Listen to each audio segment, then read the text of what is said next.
You feel people close to you, feel people by you, and after a while, it just becomes second nature.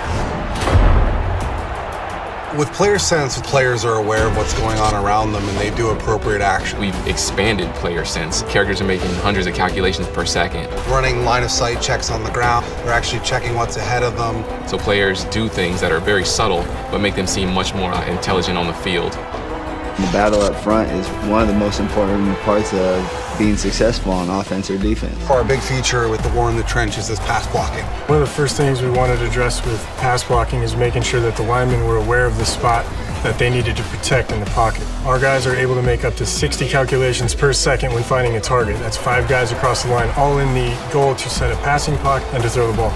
When you watch these guys picking up blitz and do double teams and sorting, what you realize is they're not only thinking on their own, but they're thinking as a team. But football is a very physical game, so what you're going to see is the offensive line really fighting the defensive line.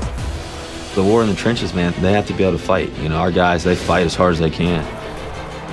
There's a handful of elite running backs in the league. You know, they all possess some kind of quality about them that's unique. Step locomotion actually stitches individual leg clips or step clips together based on what you're doing with the stick. It's going to make you feel more like you have a true sense of speed as you're running. The faster you're moving, the more steps you have to take to actually gather yourself. And it takes into account the speed and momentum of the player. As you watch these players, they start looking more and more like football players and less like video game characters.